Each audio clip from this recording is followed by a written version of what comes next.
In the movie The Secret, I quoted Dr. Wernher von Braun, who is considered by many as the father of the space program. He said, the natural laws of this universe are so precise that we don't have any difficulty building a spaceship, sending people to the moon, and we can time the landing with the precision of a fraction of a second. He also said these laws must have been set by someone. And you know, it's strange. It's not that long ago when science and religion were really considered antagonistic. That's not so today. It's looked at it now, one studying the cause and the other studying the effect.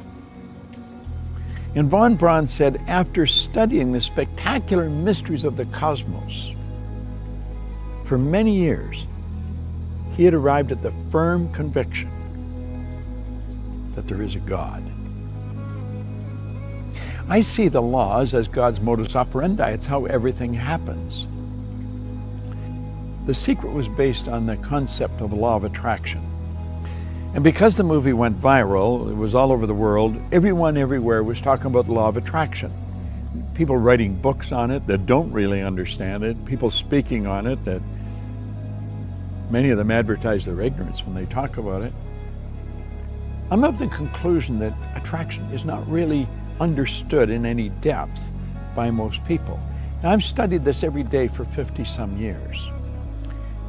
And I can assure you, attraction is a law, but it's a secondary law. The primary law is the law of vibration. The law of vibration is one of the basic laws of the universe. It decrees that everything moves, nothing rests. We literally live in an ocean of motion. Do you know that everything is an expression of the same thing?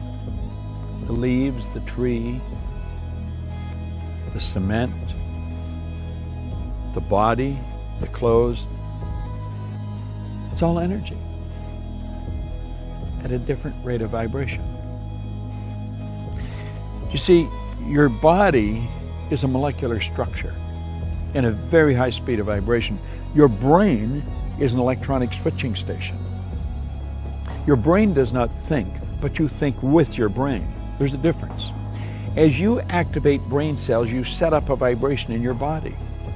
For me to just move my hand like that, I had to activate brain cells or my hand wouldn't have done it. If a person's had a stroke, where the blood just stops going to a section of the brain, those brain cells become dead. The movement in the body, in that part of the body that is controlled by those cells, stops. Vibration is something that must be understood if you're going to take control of your health. It must be understood if you're going to take control of your relationships. It must be understood if you want to become wealthy. And if you want to really master the art of selling, vibration is an essential. You've got to understand it. And yet almost all the sales training programs that are done worldwide have nothing about the law of vibration in them. As Robert Louis Stevenson said, everybody's selling. You're selling an idea, a product, or a service. And it's true. The teacher's selling the student. The parent's selling the child selling the parent. Well, what do we mean selling? Well, the professional salesperson understands that selling is doing something for someone, not to someone. And the professional will sit down and they will get to know the prospect. They will find as much about the prospect as they can. They'll have permission to ask the prospect questions. They'll gather a lot of information and they find out where the prospect wants to go, what they want to accomplish. They mentally get on the prospect's frequency and help the prospect go to where they want to go. My old mentor called that empathy-ego balance, where you're able to get into the other person's mind and see the world from where they see it. Get on their frequency, get in their vibration. The vibration you're in is going to dictate what you attract into your life. And if you're troubled, you're worried, you're going to attract a lot of bad energy. That's why the great sufferer in the Bible said, "Lo, the thing I fear has come to visit upon me." Well, fear is a very negative vibration. It's a very negative emotion. It's caused by doubt and worry, and doubt and worry is really caused by ignorance. That's why Solomon said, in all you're getting, get understanding. What do we want to understand? I think we want to understand the laws that govern our being, the laws that govern our universe. And then we want to understand how to get in harmony with the law. Everything you want will come to you when you get in harmony with it. Vibration is essential to understand, but only one person, maybe 10, has any grasp of it at all. If you ask a person how they feel, what they're really telling you is their conscious awareness of the vibration they're in. If a person says, I just don't feel very well, that person's probably in a very negative vibration. A person said, I feel wonderful, they're in a very good vibration. If you're in a really good vibration and you're with a person that's very negative, you will not feel comfortable in their presence.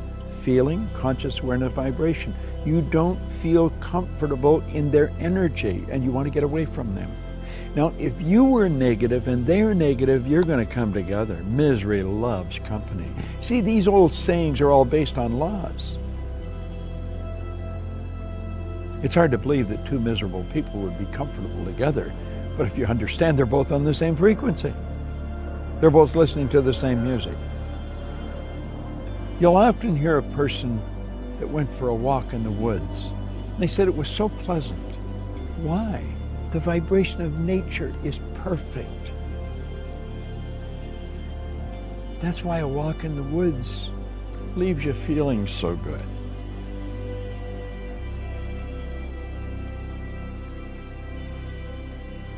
What do you understand about the law of vibration? That's a good question to ask yourself. I'm going to give you a small exercise. The next time you're around a person that's complaining about anything, or that obviously it doesn't feel very well, start changing the subject. Start talking to them, about something good about them. Compliment them, but make it a sincere, merited compliment, not false praise. No flattery.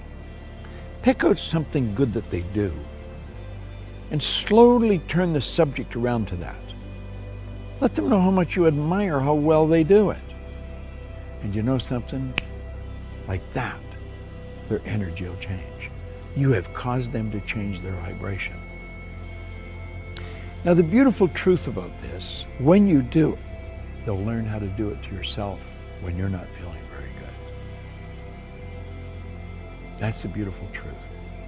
We are in control of how we feel.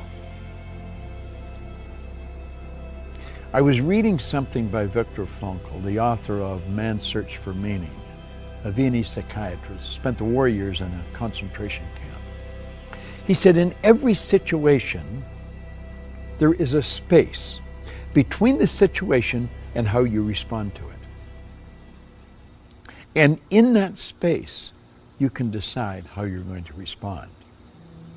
Now, that space may only be a millisecond, but in that space, you can decide, are you going to react or are you going to respond? Think of it. In every situation, between the situation and your response, there is a space.